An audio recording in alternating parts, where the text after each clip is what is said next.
जो नरेंद्र मोदी को मैंडेट मिला है वो सिर्फ और सिर्फ मुसलमानों की नफरत पर हिंदुत्व की वजह से मिला है। क्यों नहीं मोदी सरकार माइनॉरिटीज को फ्री स्कॉलरशिप को डिमांड करती है? सर, उसको आपने बजट कम कर दिया। मैं अपनी तकरीर को टीपू सुल्तान के नजर कर रहा हूं। ये टीपू सुल्तान की फोटो है कि क्या दिन दिखा रही है सियासत की धूप छांव।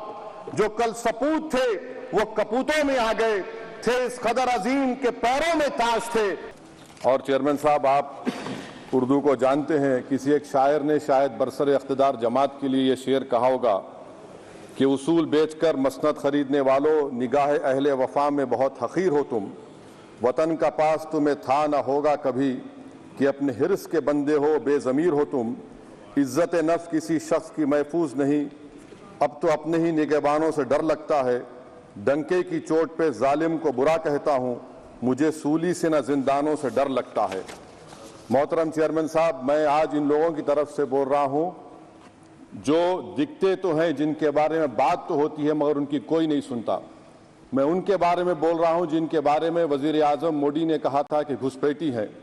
मैं उन बेटियों और माओं के बारे में कह रहा हूँ जिनके बारे में मोदी ने कहा कि ज़्यादा बच्चे पैदा करते। मैं उन मासूम नौजवानों के बारे में कह रहा हूँ जिनको मॉब लिंचिंग के जरिए मारा जा रहा है।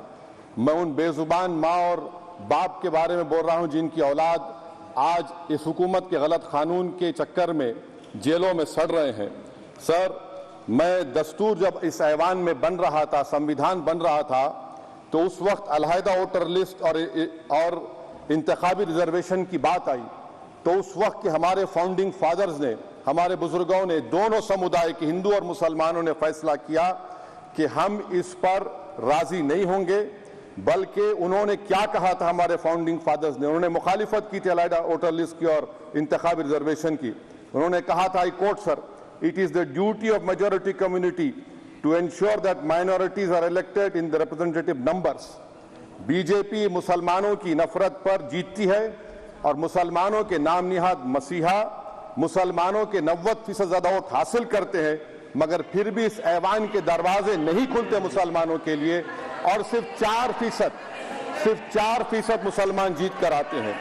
सर, संविधान सिर्फ एक किताब नहीं है जिसे चूमा जाए, संविधान एक किताब नहीं है जिसे दिखाया जाए, संविधान एक सिंबल भी है, मगर संविधान एक हमारे बुजुर्गों के ख्वाबों की किताब है। हमारे जमहूरियत को हमारे बुजुर्गों ने इस तरह समझा, हमारे फाउंडिंग फादर्स ने इस तरह जमहूरियत को समझा कि इसमें हर समुदाय और मजहब और समाज के मानने वाले लोगों की राय को शामिल किया जाएगा इस मुल्क को चलाने के लिए। मगर इस ऐवान में सिर्फ 4% मुसलमान जीत कर आते हैं।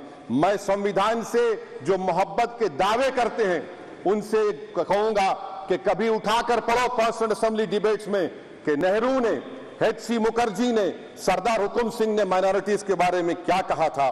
सर, वतन अजीज का मुस्तकबिल कैसा होगा जब बीजेपी मुझे गायब करना चाहती है और दीगर हिज़्ब इख्तिलाफ की पार्टियां के लिए मेरा वजूद सिर्फ वोट डालना और अपनी खबर में जाकर सो जाना है। इसीलिए आप देखते हैं कि समाजी इंसाफ है सर कि 4% मुसलमान जीत कर आते हैं। सर, इस ऐवान में ओबीसी समाज के MP अब अपर कास्ट के MP के बराबर हो चुके हैं।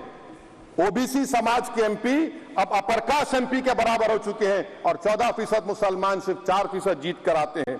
CSDS का डेटा ये बताता है कि इस मुल्क में जो वोट बैंक है, जो एक मुश्त वोट डालता है वो अपर कास्ट का है।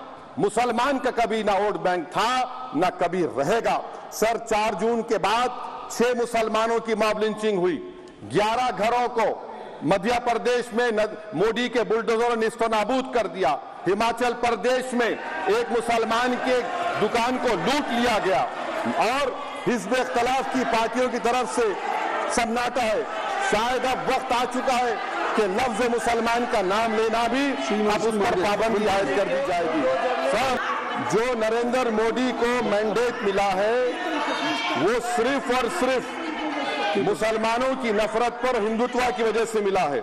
I would like to say it is not Modi's in dock but every single person voted him despite his anti Muslim voice.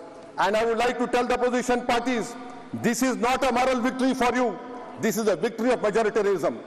Everyone should contemplate and do introspection Why is it that the OBCs and the upper caste are getting their due representation? Why are the Muslims not getting? Are we here only to vote for you and not to get elected? If that is the case, please tell us that we are only here to vote for you. Sir, आज भारत के आधे नौजवान बेरोजगार हैं और रोजगार की तालाश, बेरोजगारी का आलम यह है सर कि मोदी सरकार के 5 साल में 75 लाख एस्पिरेंट्स की जिंदगी बर्बाद हो गई, 6 पेपर लीक हुआ। बेरोजगारी का आलम यह है सर कि रशिया जा रहे हैं, वहां जाकर अपनी जानों को दे रहे हैं। बेरोजगारी का आलम यह है कि नरेंद्र मोदी रोजगार का कैंप चलाती है नौजवानों के लिए कि तुम इजराइल में जाकर काम करो, उनको कैनन फॉडर बना रही है ताकि फलस्तीनियों की जायदादों को हड़प कर सके। सदर जमहूरिया में सैचुरेशन अप्रोच है, क्यों नहीं मोदी सरकार माइनॉरिटीज को तीनों स्कॉलरशिप को डिमांड करती है सर, उसको आपने बजट कम कर दिया। सर बनारस का बुनकर 18 महीने से मंडी का शिकार है, सूरत और बेंगलुरु जा रहा है। सर आखिरी बात कंक्लूड कर रहा हूं, आखिरी बात, मैं अपनी तकरीर को टीपू सुल्तान के नजर कर रहा हूं, ये टीपू सुल्तान की फोटो है, क्या आप इससे भी नफरत करेंगे? सर ये संविधान में टीपू सुल्तान की फोटो है जिस पर वल्लभ भाई पटेल ने साइन किया, श्यामा प्रसाद मुखर्जी ने साइन किया, ये आपकी नफरत है। सर आखिर में मैं अपनी बात को खत्म कर रहा हूं इस शेर पर कि क्या दिन दिखा रही है सियासत की धूप छांव, जो कल सपूत थे वो कपूतों में आ गए, थे इस कदर अजीम के पैरों में ताज थे, इतने हुए जलील के जूतों में आ गए। बहुत बहुत शुक्रिया सर।